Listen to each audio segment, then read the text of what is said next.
Good morning students, dear students. आज हम हमारी एसएस की बुक से लेसन नंबर 9 जलवायु रीड करेंगे। जलवायु। भारत एक बड़ा देश है। इसमें भूमि के विभिन्न रूप जैसे पर्वत, पठार और मैदान हैं। ये भूमि के विभिन्न भाग जलवायु को प्रभावित करते हैं। जहाँ भी हम रहते हैं उसकी जीवन शैली उस स्थान के जलवायु पर निर्भर करती है।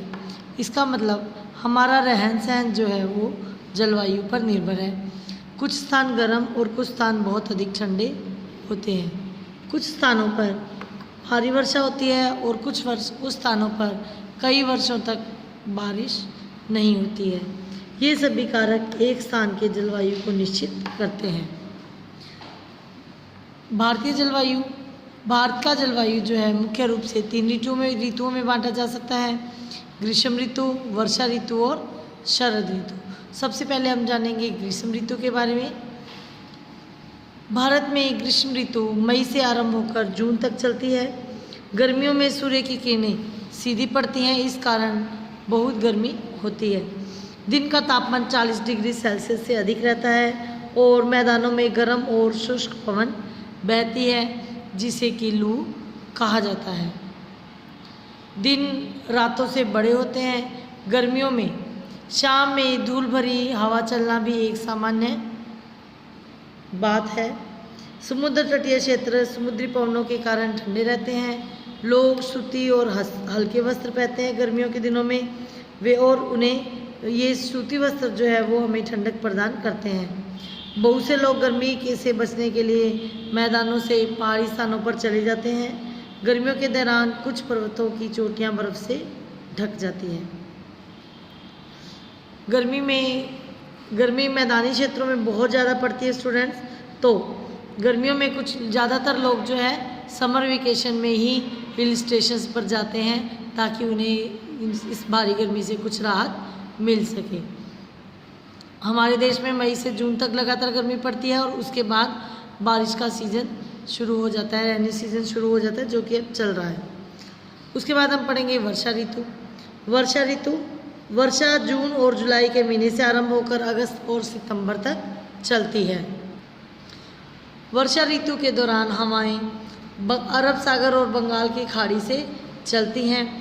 इस कारण समुद्र की तरफ से चलती हैं, धरती की तरफ, भूमि भाग की तरफ भाग के, इसलिए ये हवाएं जो है वो नमी से भरी होती हैं और इस ऋतु में वर्षा आरंभ हो जाती है। लोग इसे मानसून ऋतु भी कहते हैं। भारत के बहुत से भागों में इस ऋतु के दौरान भारी वर्षा होती है। यह मानसूनी पवनों द्वारा लाई गई वर्षा होती है। किसान फसलों के लिए वर्षा पर निर्भर रहते हैं, इसलिए वे वर्षा की बहुत उत्सुकता से प्रतीक्षा करते हैं। देश के कुछ भागों में भारी वर्षा के कारण बाढ़ भी आ जाती है और कुछ स्थान जैसे राजस्थान और गुजरात में बहुत कम वर्षा होती है। भारत के थार स्थल में वर्षा बिल्कुल नहीं होती। हम इस ऋतु में छाते का प्रयोग करते हैं और बरसाती पहनते हैं और गम बूट पहनते हैं। उसके बाद है शरद ऋतु ठंड का मौसम है। यह ऋतु इसे सर्दियों का मौसम भी कहा जा सकता है। यह ऋतु नवंबर से आरंभ होकर फरवरी तक होती है। सूर्य की किरणें इस ऋतु के दौरान तिरछी पड़ती हैं पृथ्वी पर, इस कारण पृथ्वी पर तापमान बहुत अधिक नहीं बढ़ता। गर्मियों और सर्दियों के दिन छोटे और रातें लंबी होती है। उत्तरी मैदानों में बहुत ठंड होती है।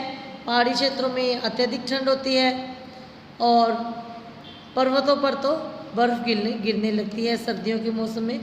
समुद्र के पास वाले क्षेत्र में ना अधिक सर्दी होती है और ना ही अधिक गर्मी होती है। देश भर में शरद ऋतु जो है वो सूखी होती है। केवल कोरोमंडल तट जो समुद्र तट है यानी तमिलनाडु में भारी वर्षा होती है। सर्दियों में कोहरे का होना सामान्य बात है। इससे मौसम और ज़्यादा ठंडा हो जाता है।